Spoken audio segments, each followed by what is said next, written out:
મમતા મરે નહીં એનું મારે શું કરવું, મારી મમતા મરે નહીં એનું મારે શું કર. મમતા નથી મરતી. અમુક ઉંમર થાય પછી સોંપી દો સંતાન. પ્રભુ ભજન થોડું વધારો, સત પ્રવૃત્તિમાં જીવને લગાડો. અમારે કથાકારો તો હંમેશા કહે કે ઘરમાં પુત્ર વધુ આવી જાય ને બધો કારભાર બધા સંભાળી લે એવું લાગે, પછી મા બાપે શાંતિથી જમવાનું થાય ત્યારે જમી લેવું, ઘરમાં હિંડોળો હોય તો બેઠા બેઠા હિંચકવું, પાન ખાતા હોય તો બે જણાએ પાન ખાઈ લેવા, અને પુત્ર વધુ આજુબાજુમાંથી પસાર થાય ત્યારે પુત્ર વધુ સાંભળે એમ એના બાપુજીના વખાણ કરવા, એટલે ક્યારેય તકલીફ ન થાય અને આખું જીવન આમ નામ વ્યવસ્થિત પૂરું થયું. બાકી છોડે જ નહીં તો ક્રાંતિનો નિયમ છે. દુનિયામાં જ્યાં જ્યાં ક્રાંતિ થઈ છે ત્યાં એમ કહેવાય છે કે જે સમજીને આપવામાં ન આવે એને આંચકી લેવું પડે છે. આ ક્રાંતિના મૂળમાં હંમેશા આ વસ્તુ છે. સમજીને સમર્પણ ન થાય પછી લોકો ઝૂંટવી લે, સીધી વાત છે, આંચકી લે. સમજીને માણસ છોડે. અને આપણે નથી જોતા કળિયુગના છોકરાઓ સંપત્તિ તો બાપ દાદાની વેચે છે, પણ નથી ઘણી જગ્યાએ હકીકત છે, મારો અનુભવ છે, હું જાણું છું આ કુટુંબોને, કે સંપત્તિ તો વેચે પણ બાપા નહીં વેચે. આવા દાખલા છે. બાપાની બધી સંપત્તિ વેચાય પછી બાપા એક બાકી રહે. મોટો કહે હું ન રાખું, નાનો કહે હું ન રાખું, છેલ્લો કહે હું ન રાખું, કારણ કે બાપાનો સ્વભાવ એવો હોય કોઈ રાખવા તૈયાર ન હોય. પછી વારા કરે. શિયાળાના 4 મહિના મોટા ને ત્યાં, ઉનાળાના 4 મહિના વતલા ને ત્યાં, અને ચોમાસાના 4 મહિના છેલ્લા ને ત્યાં. ઋતુ ફરે એમ બાપાનો ખાટલો ફરે. આ દશા આવે એના પહેલા માણસે સમજવાની જરૂર.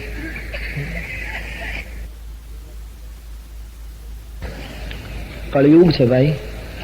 માણસ છોડે. એને મેં ફરી એકવાર યાદ કરું કે એક વખત શરીર છોડવાનો પ્રસંગ છે, પછી શું છોડતા. કુછ લેના ન દેના મગન રહેના, કુછ લેના ન દેના મગન રહેના, કુછ લેના ન દેના મગન રહેના, કુછ લેના ન દેના. कबीर का बड़ा सुंदर पद है, सब गाइए. आप पीछे दूर बैठे हो फिर भी गाइए. गाओ. क्यारे गाओ? घरे तो रड़वानुं ज छे. गालो. 9 दिन मिले हैं तो प्यार से गालो. कुछ लेना न देना मगन रहना, कुछ लेना न देना, कुछ लेना न देना मगन रहना, कुछ लेना न देना. गहरी नदियाँ नाव पुरानी, गहरी केवटिया से मिले रहना तुम, केवटिया से मिले रहना, कोई केवटिया से मिले रहना, कोई केवटिया से मिले रहना, कुछ लेना न देना मगन रहना, कुछ ना कुछ लेना न देना मगन रहना, कुछ. कहत कबीरा सुनो भाई साधो, कहत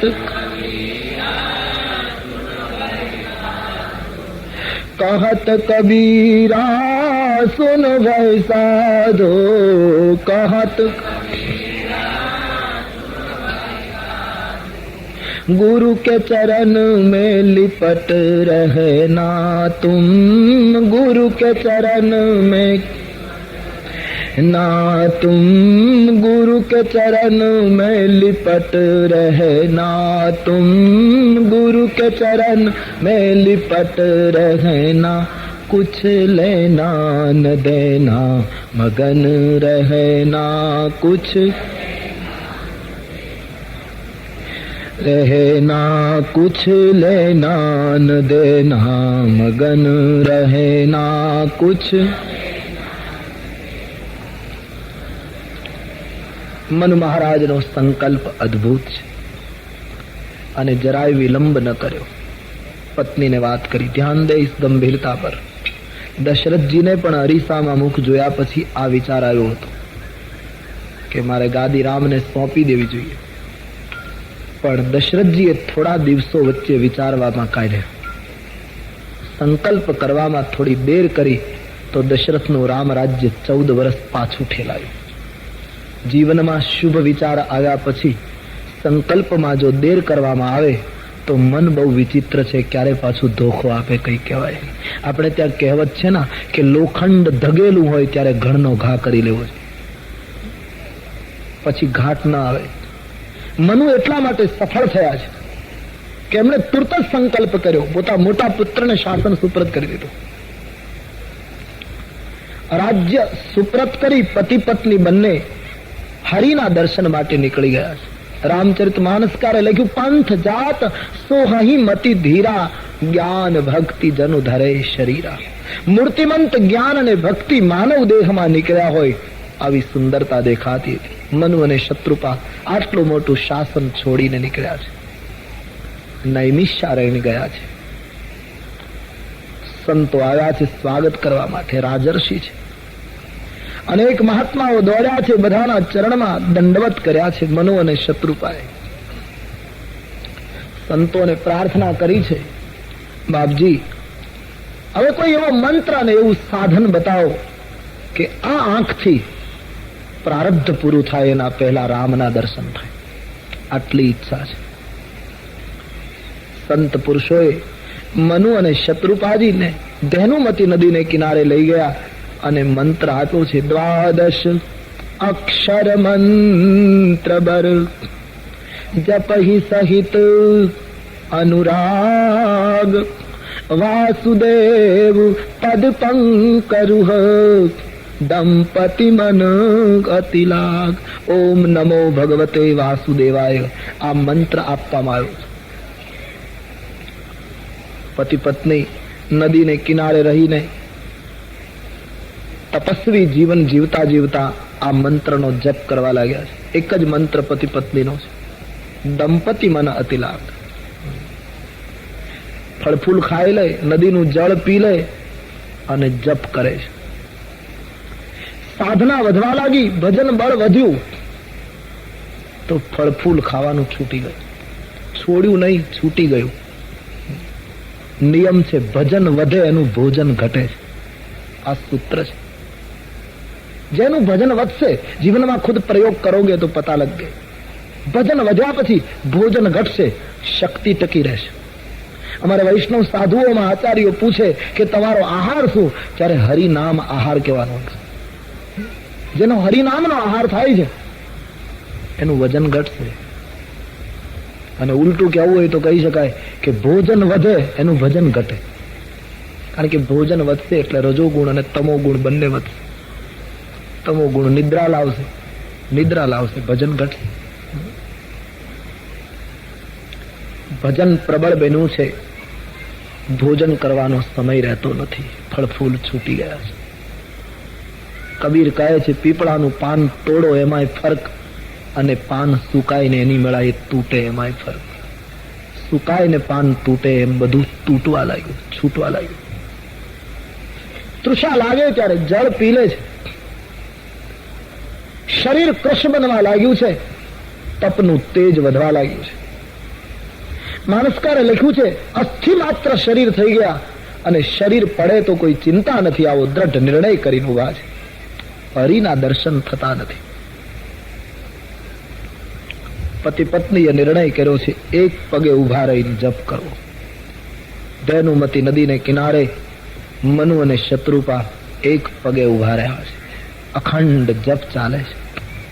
બ્રહ્માદિ દેવતાઓ ધ્રુજવા લાગ્યા છે, અનેક પ્રલોભનો દેખાડ્યા છે, પણ પરમ ધીર મનુ અને શત્રુપા જરાય ચલિત ન થયા.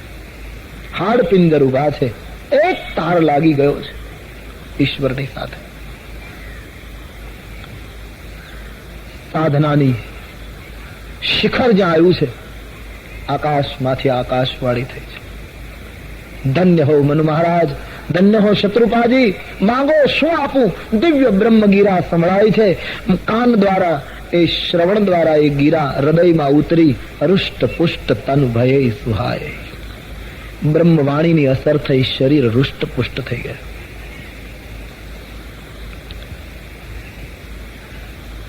પરમાત્માની વાણીએ પૂછ્યું છે, માંગો મનુ, શું આપું?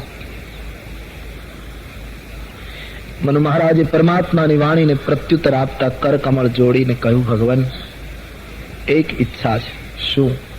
અમારી આ આંખોથી અમે તમને પ્રત્યક્ષ જોઈ શકીએ, માટે તમે અમારી સામે પ્રગટ થાઓ.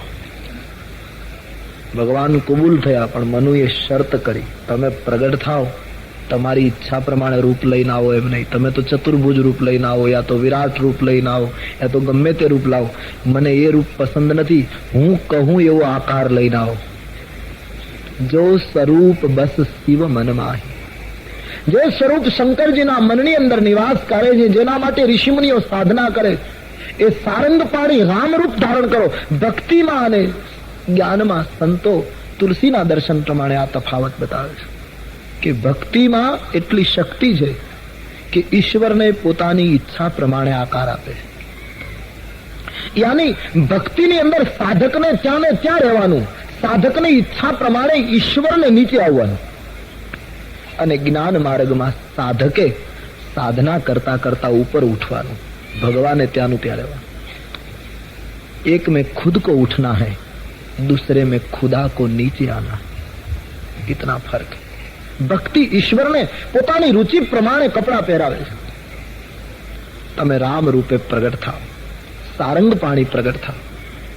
જ્યાં મનુની માંગણી થઈ છે, યાજ્ઞવલ્ક વર્ણન કરે, ભરદ્વાજજી, ધેનુમતી નદીને કિનારે ક્રાંતિ ઘટી. મનુ મહારાજ અને શત્રુપાજી જોવા લાગ્યા, પ્રકાશ પુંજ દેખાવા લાગ્યો. અને જ્યાં બરાબર જોયું ત્યાં તો નીલ સરોરુગ નીલમણી અને નીલ નીર ધરસામ લાજહી તનુ શોભા નિરખી અને કોટી કોટી સતકામ. કરોડો કામદેવને લજ્જિત કરે એવું દિવ્ય રૂપ લઈ સીતારામજીની જોડી મનુ અને શત્રુપાની સન્મુખ પ્રગટ થયા. મનુ અને શત્રુપાએ પરમાત્માની ઝાંખી કરતા ધન્ય બની ગયા. નયન સજળ હો ગયે. મનુ મહારાજ પરમાત્માના ચરણાર વિંદમાં દંડવત કરે છે. દિવ્ય સ્વરૂપ છે, શરદ મયંક બદન છબી સીવા. બોલી શકાયું નહીં. નયન સે અશ્રુ બહ રહે થે, ગદગદિત હો ગયે. ભગવાને મનુને પૂછ્યું, માંગો, શું આપું? મારા ભક્તને ના આપી શકાય એવી મારા પાસે કોઈ વસ્તુ નથી, માંગો. મનુ મહારાજે કહ્યું, મહારાજ, કલ્પ વૃક્ષની નીચે જે ભાવ કરીએ બધું પૂરું થાય, પણ છતાંય દરિદ્રી માણસ જેમ માંગતા સંકોચ અનુભવે, એમ તમે તો હું જે ઈચ્છું તે પૂરું કરશો, પણ માંગતા સંકોચ થાય છે. આવું મંગાય મહારાજ? બોલે, મારી પાસે કોઈ પણ વસ્તુ માંગી શકો છો, મનુ માંગો. અને મનુ મહારાજે પરમાત્માની પાસે માંગણી કરી છે, મહારાજ, એક ઈચ્છા છે, આવતા જન્મમાં અમે બંને જણ પાછા પતિ પત્ની બનીએ. હરિના જન તો મુક્તિ ન માગે. ભક્તિ મુક્તિ નથી ઈચ્છતી, મુક્તિ તો ભક્તિની દાસી છે. રામ ભજત સોઈ મુક્તિ ગોસાઈ. આવતા જન્મમાં અમે પતિ પત્ની બનીએ, અમારું દિવ્ય દાંપત્ય હોય. અને મહારાજ, એક જ ઈચ્છા છે, એ વખતે અમારા ગ્રહસ્થાશ્રમમાં અમારે ત્યાં તમારા જેવા પુત્રનો જન્મ થાય. ચાહો તુમ હી સમાન સુત. ભગવાન એટલા બધા પ્રેમ વશ બન્યા કે તુરંત તથાસ્તુ કહી દીધું, કબૂલ. પણ તથાસ્તુ કહ્યા પછી ભગવાનને વિચાર થયો કે મારા સમાન પુત્રની માંગણી કરી, આપ સરીસ ખોજો કહો જાય. હે મનુ, મારા સમાન તો જગતમાં બીજું કોઈ છે જ નહીં, પણ હવે જયારે મેં વચન આપ્યું છે ત્યારે હું પોતે જ આપનો પુત્ર બની અને ત્રેતાયુગમાં રામ બનીને પ્રગટ થઈશ. આપની મનોકામના પૂર્ણ કરીશ. મનુ ધન્ય બની ગયા. પરમાત્માએ વાત કરી, હું મારા અંશો સહિત પ્રગટ થઈશ, મારી આદ્ય શક્તિ સામે પક્ષે પ્રગટ થશે. મનુ નાચવા લાગ્યા છે. શત્રુપાજીને ભગવાને પૂછ્યું, માતાજી, આપને કઈ જોઈએ? શત્રુપાજીએ કહ્યું, મહારાજ, મારા બુદ્ધિમાન પતિએ જે માંગ્યું એ મને બહુ પ્રિય લાગ્યું, મારે બીજું કઈ માંગવું નથી. કારણ કે પુત્ર બનીને આવશો ત્યારે માં હું બનીશ, એટલે માને જ પુત્રનો વધારે લાભ મળતો હોય, એટલે મારે વિશેષ કઈ સુધારો કરવો નથી. પણ એક વસ્તુ જરૂર, તમારા ભક્તને જે ગતિ રહેણી કરણી, જે જીવન મળે એ બધું પાછું અમને મળે. કેવલ પુત્ર ભાવ ન રહે, અમારો બ્રહ્મ ભાવ અને ભક્તિ ભાવ ટકી રહે. તથાસ્તુ કહ્યું છે. મનુ સાવધાન થયા અને મનુએ બીજી માંગણી કરી કે પ્રભુ, મારી એક બીજી ઈચ્છા છે. શું? પાણીમાંથી સર્પના મસ્તક ઉપરથી મણી ખોવાય તો જેમ સર્પ તડફડે, પરેશાન થઈને દુઃખી થાય, અને જળમાંથી માછલી બહાર નીકળે તો મૃત્યુ પામે, એવી રીતે તમારા ઉપર મને એવો પુત્ર વિષયક પ્રેમ જાગે કે તમારા વિયોગમાં મારું મૃત્યુ થઈ જાય. મનુ એટલા માટે ધન્ય છે કે એણે જન્મ પણ માંગ્યો અને મૃત્યુ પણ માંગ્યો. મને મનુષ્ય જન્મ તો મળે, પણ આવી રીતનું પાછું મોત મળે. આપણે જન્મ માંગીએ છીએ, જીવવાનું માંગીએ છીએ, મરણ કેટલા માંગે છે? એ તો મોટી ઉંમર થાય ત્યારે બધા બોલતા હોય છે, બાકી મરવાનું કેટલાને પસંદ. અમારે સૌરાષ્ટ્રની ભાષામાં બહુ મોટી ઉંમર થાય ને એટલે લોકો બેઠા બેઠા એમ વાતો કરે, હવે અમે કાંઠે બેઠા છીએ પણ બીજાને ધક્કો દેવા. મરવાની કેટલાની તૈયારી. મરને સે સબ જગ ડરા, મેરો મન આનંદ, કબ મિલી હો કબ ભેટી હો પૂરણ પરમાનંદ. એ તો કબીર જેવા વાતો કરી શકે. મૃત્યુ ધન્ય છે મનુને કે એમણે મૃત્યુ માંગ્યું છે. પરમાત્માએ કહ્યું, ઠીક, આપની ઈચ્છા પૂરી થશે. હવે તમારું શેષ જીવન સંતોની સાથે પૂરું કરો. પ્રારબ્ધ પૂરું થયા પછી તમારે સ્વર્ગમાં જવાનું. પુણ્ય ખર્ચાયા પછી પાછું ધરતી ઉપર તમારે માનવ દેહ ધારણ કરવાનું. પ્રભુ અંતરહિત થયા છે. મનુ શત્રુપા શેષ જીવન સંતોની સાથે વિતાવે છે. બંનેના પ્રાણ ગયા છે. સ્વર્ગમાં નિવાસ કર્યો. પુણ્ય ખર્ચાયા પછી બંનેનું પુનઃ મૃત્યુલોકમાં જન્મ થાય છે. હે ભવાની, ભગવાન રામજીના અવતારનું કારણ, ચોથું કારણ મનુ અને શત્રુપા. યહ ઇતિહાસ પુનીત અતિ ઉમહી કહ્યું વૃષકેતુ, ભરદ્વાજ કૌત અબ અપર સુન રામ જન્મ કર હેતુ. આ ચોથું કારણ બતાવી યાજ્ઞવલ્ક ભરદ્વાજજીને. પાંચમું અને અંતિમ કારણ બતાવવા જાય છે. આપણી જાહેરાત થઈ હતી કે 12 વાગે રામ જન્મની કથાએ પહોંચી શકાય. ક્ષમા કરે મહારાજ કે 12 તો બચ ચૂકે. એક કારણ આખું બાકી છે, બીજી પણ કથા બાકી છે. અત્યારે રામ જન્મ શક્ય નથી. 3 વાગ્યાની કથા શરૂ થયા પછી 3 થી 4 કે આગળ ગમે ત્યારે राम जन्म नो प्रसंग आपने लईशु. तो इन शब्दों के साथ प्रवचन समापन कर रहा हूँ. प्यार से बोलिए, बोलो रामचंद्र भगवान की, श्री बाल कृष्ण लाल की, सदगुरु देव की. ओम नमः पार्वती पतये हर.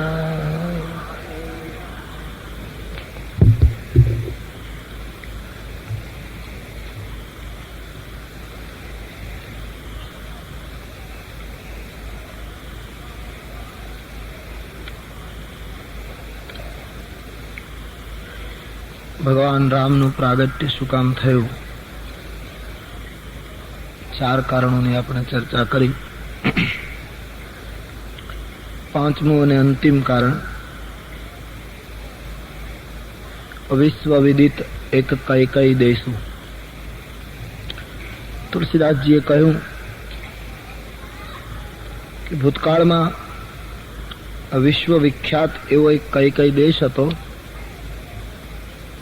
મોટો લાંબો ઇતિહાસ તુલસીદાસજી લખ્યો છે.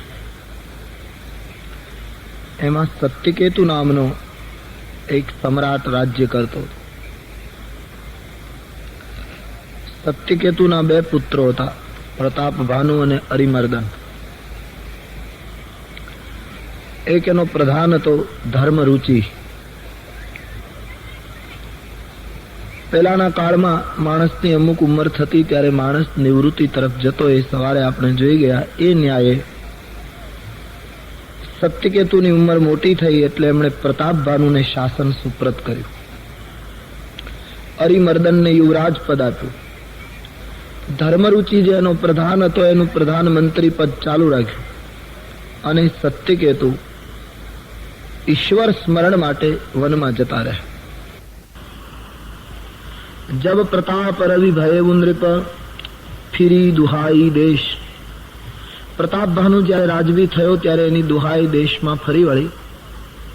ખૂબ પ્રજાપાલક છે, નીતિવાળો માણસ છે.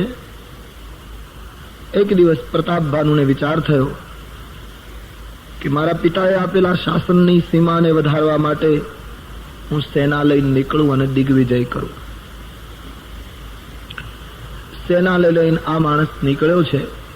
1 વર્ષમાં એમણે ભૂમંડળ ઉપર દિગ્વિજય કર્યો. રામાયણકારનો મત છે ધરતીના ગોળા ઉપર એ વખતે જેટલા રાષ્ટ્રો હતા એ બધાને પ્રતાપભાનુએ જીતી લીધા. સકલ અવનિ મંડલ તેહી કાલા, નામ પ્રતાપ ભાનુ મહિપાલા. એક જ રાજવીનો ધ્વજ ફરકે સારાએ ભૂમંડળ ઉપર. વિજય પ્રાપ્ત કરીને પાછો આવ્યો. ખૂબ સત્કાર્યો પણ કર્યા, યજ્ઞો કર્યા, મંદિરોનો જીર્ણોદ્ધાર કરાવ્યા, બ્રાહ્મણોને ગામો દક્ષિણામાં આપ્યા અને બધા સત્કાર્યો કરીને એ સત્કાર્ય વાસુદેવને અર્પણ કરતો હતો. શૂરવીર હતો, દાનવીર હતો, નીતિ પ્રતિપાલક હતો. સત્કાર્યો એને પ્રિય હતા. સત્કાર્યો કર્યા પછી એનો અહમ પણ નહોતો કરતો. ઘણા સદગુણો પ્રતાપભાનુમાં દેખાય. પણ એક દિવસ પ્રતાપભાનુ દિગ્વિજય કર્યા પછી શિકાર કરવાની ઈચ્છાથી પોતાની સેનાની ટુકડી લઈ અને મરગિયા કરવા માટે જંગલમાં નીકળ્યો. અનેક મૃગને મારતો મારતો, ક્ષત્રિય છે એને મરગિયા કરવાનો અધિકાર એટલે ના ન કહી શકાય, શિકાર કરતો કરતો એ જંગલમાં આગળ વધ્યો. એમાં એમણે એક ભૂંડ જોયો અને એ ભૂંડ ઘણો જ ભયંકર છે એમ માનીને હું આને મારી નાખું એમ વિચારી એમણે પોતાની સેનાને ત્યાંને ત્યાં રાખી દઈને પોતે એકલો અશ્વારૂઢ થઈને ભૂંડની પાછળ અશ્વને દોડાવ્યો. તુલસીદાસજીએ લખ્યું છે કે ભૂંડ નહોતો પણ કાલકેતુ નામનો રાક્ષસ હતો. પ્રતાપભાનુએ જયારે દિગ્વિજય કર્યો ત્યારે આ કાલકેતુના 10 ભાઈઓ અને 100 પુત્રોને પ્રતાપભાનુએ મારી નાખેલા. કાલકેતુનું રાજ્ય પ્રતાપભાનુએ લઈ લીધેલું. એટલે આ રાક્ષસ વિંધ્યાચલના જંગલમાં સંતાઈને ફરતો હતો. આજ પ્રતાપભાનુને મરગિયા કરતો જોઈ એ બહુરૂપ લેવામાં કુશળ હતો રાક્ષસ.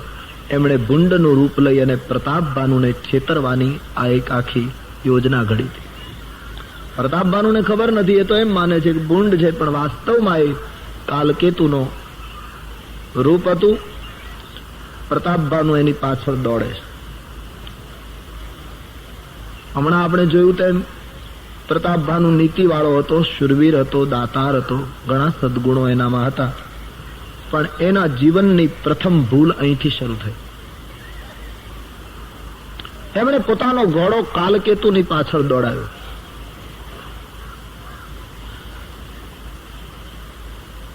જીવન જીવવા માટે આ પ્રસંગ જરા મને તમને વિચારવા માટે નિમંત્રણ આપે છે. પ્રતાપભાનુ આમ સત્યકેતુનો પુત્ર અને અત્યારે દોડે છે કાલકેતુની પાછળ.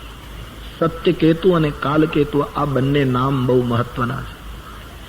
સત્યકેતુનો અર્થ થાય છે સત્યનો કેતુ, યાની સત્યનો ધ્વજ. સત્યની ધજા ફરકાવનારનો એ પુત્ર છે, સત્યનો ઉપાસક છે પ્રતાપભાનુ. અને કાલકેતુ એ રાક્ષસ છે. કાલકેતુ એટલે સમય પ્રમાણે ધ્વજ ફરકાવનાર, સમય પ્રમાણે સિદ્ધાંત બદલનાર, સમય પ્રમાણે વિચારધારાને પરિવર્તિત કરનાર. તુલસીદાસજી કહે સત્યનો ઉપાસક, સત્યનો સંતાન આવી સ્વાર્થી વિચારધારાની પાછળ દોડે એ બરાબર નથી. સત્યકેતુના સંતાનો એ કાલકેતુની પાછળ દોડાય નહીં. સત્યના ઉપાસકોએ અવસરવાદ પાછળ દોડાય નહીં. કાલકેતુની પાછળ દોડવું એટલે અવસરવાદી બનવું. પ્રતાપભાનુના જીવનની આ ભૂલ હતી. આજે સમાજમાં પણ આપણે આવું જોઈએ છીએ. અને સત્યને ચાહનારા લોકો જો આવી રીતે સમય પ્રમાણે સિદ્ધાંત ફેરવનારની પાછળ જો દોડશે તો એને ઘોર જંગલમાં ભૂલું પડવું પડશે. અને જંગલમાં ભૂલો પડશે એ માણસ ત્યારે એને કોઈ સાચો સંત નહીં મળે, કોઈ કપટ મુનિની મુલાકાત થશે જે એનો વિનાશ કરાવશે. આજે સમાજમાં મોટે ભાગે લોકો અવસરવાદી વધારે દેખાય છે. એક વસ્તુ ચોક્કસ, દંભી અને કેવલ ઉપરની ચકાચોંધમાં માનતા આ જગતમાં સત્યના ઉપાસકોએ જીવવું ઘણું કઠિન પડે છે. સત્યના ઉપાસકો માટે જગત યોગ્ય નથી એમ કહીએ તો કદાચ એમ પણ લાગે કે બહુમતીનો સ્વીકાર કરવામાં આવ્યો છે, પણ એમ કહેવું પડે કે આ જગતના માટે સત્યના ઉપાસકો કદાચ યોગ્ય નથી. એવી વિષમ પરિસ્થિતિ સમાજની થતી રહી. 5-5 મિનિટે માણસ પોતાની વિચારધારાને બદલતો રહે. આટલો મોટો અવસરવાદ સમાજમાં દેખાય. જ્યાં પ્રાણ જાય પણ વચન ન જાય. અમારી એક અસ્મિતા, અમારી એક ધારણા, અમારું એક નક્કી કરેલું લક્ષ્ય ગમે તે પરિસ્થિતિ આવે એમાં કોઈ ફેરફાર ન થાય. આવી સંસ્કૃતિમાં જીવતો આ દેશ આજે કાલકેતુની પાછળ દોડતો દેખાય. અને એમાં કઈ આકસ્મિક પણ નથી. તુલસીદાસજીનો એ તફાવત જોઈએ તો બરાબર લાગે.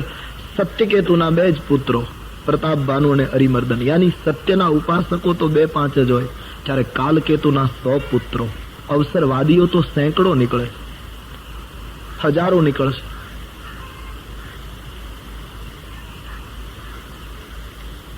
કોઈએ બહુ સરસ વાત કરીને કે રામાયણની કથા લખાઈ, હવે બીજી કથા કેમ નથી લખાતી? હવે આ તો જૂની થઈ ગઈ, બદલવી જોઈએ, હવે કઈ નવું કથા શરૂ કરવી. તો એક ભાઈએ બહુ સરસ જવાબ આપ્યો, નવું કોઈ એવું દિવ્ય ચરિત્ર નિર્માણ થાય તો નવી કથા લખાય. જ્યાં સુધી એ શક્ય નથી ત્યાં સુધી તો આ કથા જ લેવી પડશે. આમાં નવી કથા કેમ ઉત્પન્ન થાય? આપણે ત્યાં પેલી જૂની વાત છે ને કે પત્નીને પ્રસૂતિનું ઓપરેશન હતું હોસ્પિટલમાં. એનો પતિ ઓપરેશન થિયેટરની બહાર ફરતો હતો, પત્નીને અંદર લઈ ગયેલા. ખૂબ પ્રેમાળ દાંપત્ય હતું પતિ પત્નીનું, અને પહેલી પ્રસૂતિ, બાળકનો જન્મ ઓપરેશનથી કરવો પડે એવી પરિસ્થિતિ. અને પેલો યુવક બહાર છે, પત્ની અંદર છે. ઓચિંતા ડોક્ટર બહાર આવે છે અને એક કાગળ પેલા યુવકને આપે છે કે આપ આમાં સહી કરો. તમારા પત્નીનું ઓપરેશન બહુ ભયંકર છે અને ઓપરેશન કરીને બાળકને જન્માવવું પડશે. અમારા મત પ્રમાણે બાળકને જીવતું રાખવું હશે તો તમારે પત્ની ગુમાવવા પડશે, અને પત્નીને જીવતા રાખવા હશે તો બાળકને ગુમાવવું પડશે. અમે બંનેને બચાવી શકીએ એવી સ્થિતિમાં નથી. બેમાંથી તમારે કોને બચાવવું છે, સહી કરો. એક ક્ષણ માટે એનો સારો સંસાર એની સામે સિનેમાના ચિત્રની જેમ ફરી ગયો. ખૂબ સુંદર દાંપત્ય હતું. યુવકને થયું કે જો મારી પત્ની બચી જાય તો પ્રભુની કૃપા થશે તો કદાચ બીજા સંતાનના અમે માતા પિતા બની શકીશું, પણ જો પત્ની જ નહીં બચે તો બાળકને મોટા કરવાની એક મોટી કપરી જવાબદારી આવશે. એટલે માણસે ચિંતિત ચહેરે કઈ લખી આપ્યું કે મારા પત્ની બચવા જોઈએ, બાળક મૃત્યુ પામે તો મૃત્યુ પામે. સહી કરી, કાગળ આપો. ડોક્ટર અંદર, ઓપરેશન થઈ ગયું, બાળક મૃત્યુ પામે છે, પત્ની જીવતી રહી ગઈ. 8 દિવસ પછી હોસ્પિટલમાંથી વિદાય મળી. પત્નીના પ્રેમ માટે, પત્નીના તરફ અનહદ લાગણીને માટે બાળકને ગુમાવી પત્નીને બચાવનારી યુવક પત્નીને લઈને પોતાના ઘરે આવે છે. 2 મહિના આ વાતને વીત્યા હશે.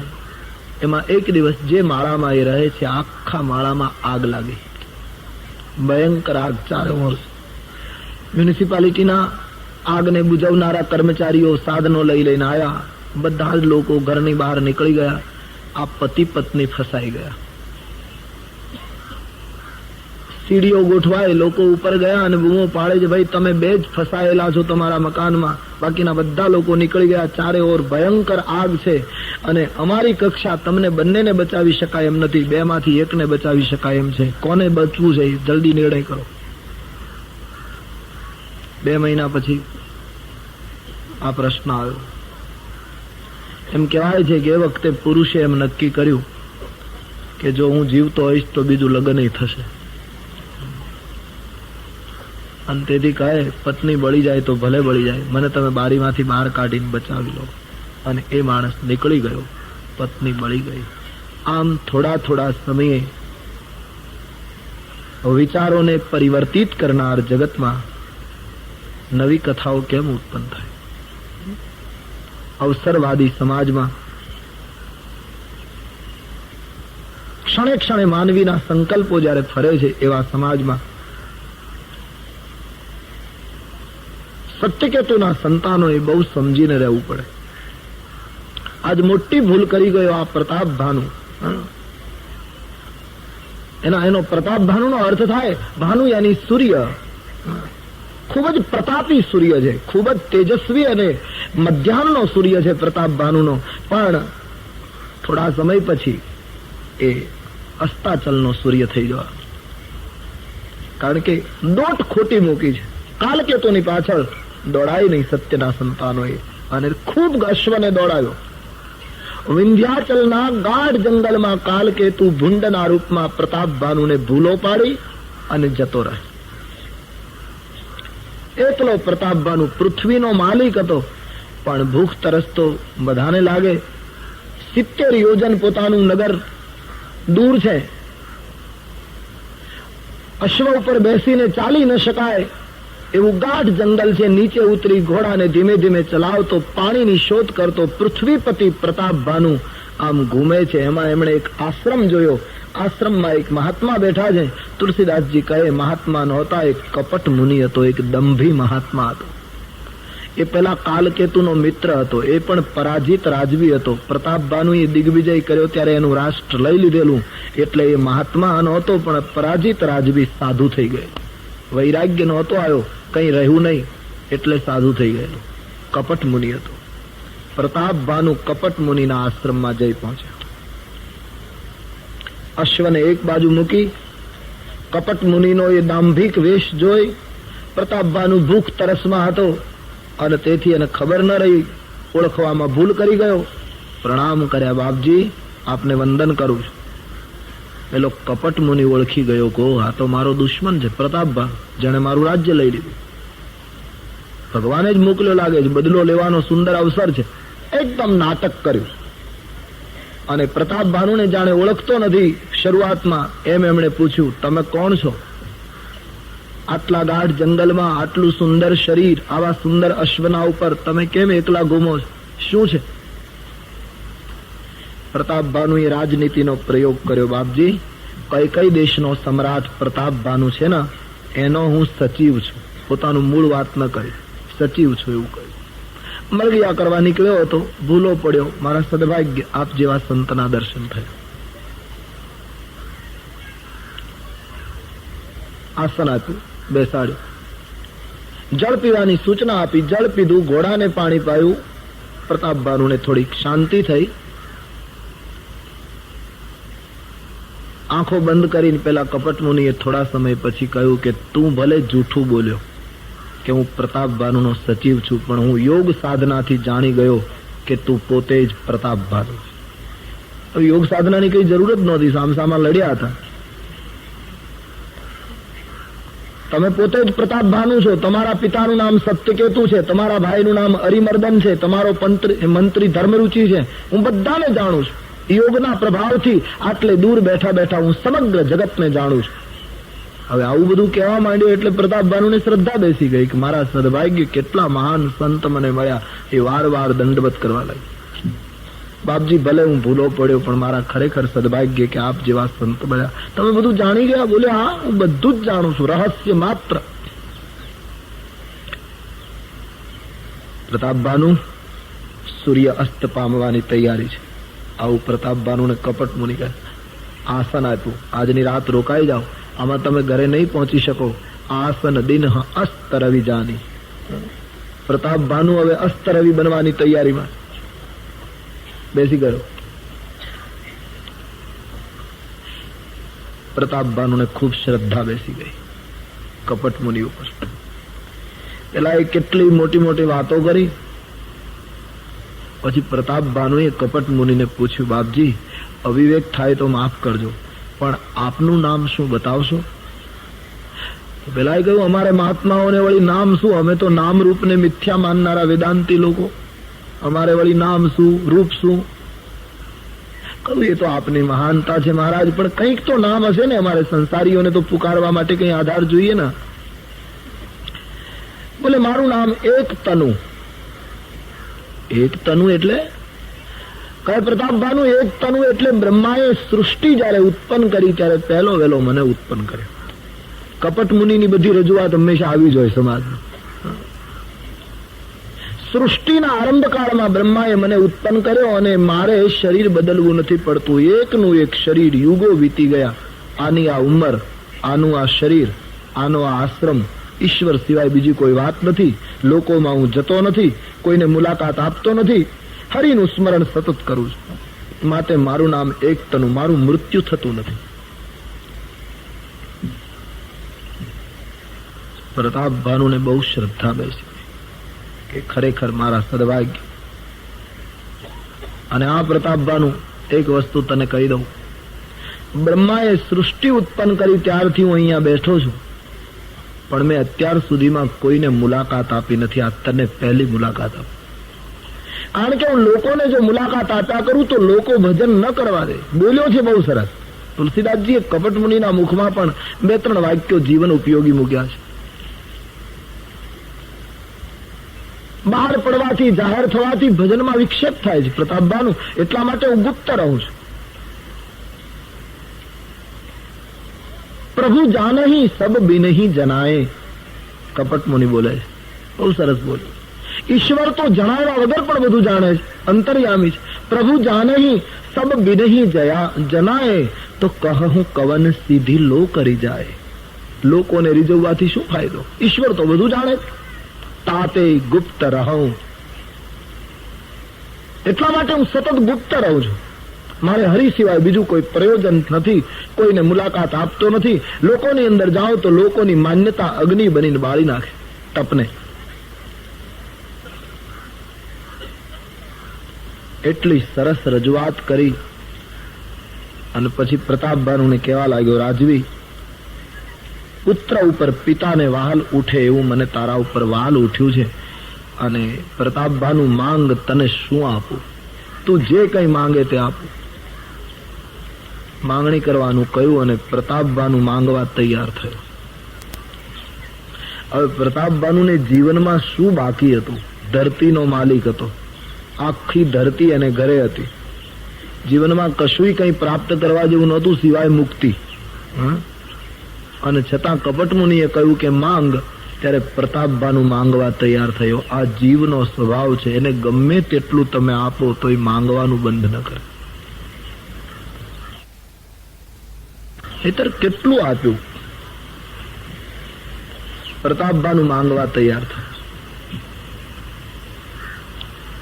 બાપજી, હા, તમે મને વચન આપતા હો તો એક વસ્તુ આપો. શું? સૌ પ્રથમ તો એ આપો કે મારા શરીરને વૃદ્ધાવસ્થા ના આવે. પેલા એ કહ્યું તથાસ્તુ. બીજું, મારું કદી મૃત્યુ ન થાય. તથાસ્તુ. ત્રીજું, સમરાંગણમાં મને કોઈ જીતી ન શકે, હું અપરાજિત રહું. તથાસ્તુ. કપટીને તથાસ્તુ ક્યાં લેવાના હું? જેટલું માંગે છે બધામાં તથાસ્તુ કરે. 100 કલ્પ સુધી આ ધરતીના ગોળા ઉપર બાપજી મારું એકલાનું જ રાજ્ય રહે, બીજો કોઈ પ્રતિદ્વંદી આવે જ નહીં. 100 કલ્પ સુધી હું એક છત્ર રાજ્ય ભોગવું. વૃદ્ધાવસ્થા, મૃત્યુ, આ બધું મારાથી હટી જાય. બોલે તથાસ્તુ. માણસને વૃદ્ધ થવું નથી, માણસને કોઈથી અપરાજિત થવું નથી, માણસને મૃત્યુ મંજૂર નથી, પણ બધું અનિવાર્ય થઈને આવીને ઉભું રહે. માનવીની ઈચ્છા છે મને કોઈ જીતી ન શકે. કયો માણસ ઈચ્છે છે હું હારું? એ તો સંતો કહે કે જે હારવામાં આનંદ છે તે જીતવામાં નથી.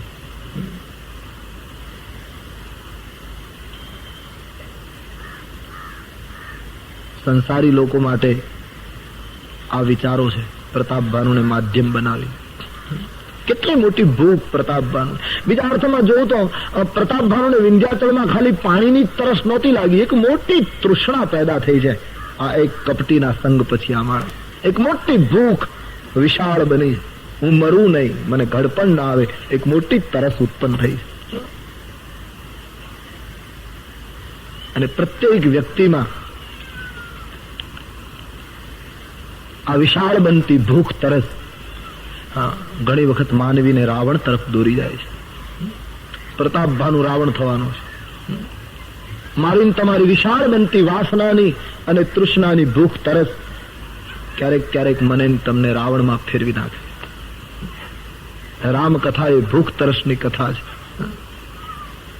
હનુમાનજીને પણ ભૂખ લાગી હતી, પણ હનુમાનજીની ભૂખ રામ તરફ લઈ ગઈ. હનુમાનજીની ભૂખ સૂર્યને ગળવાની હતી.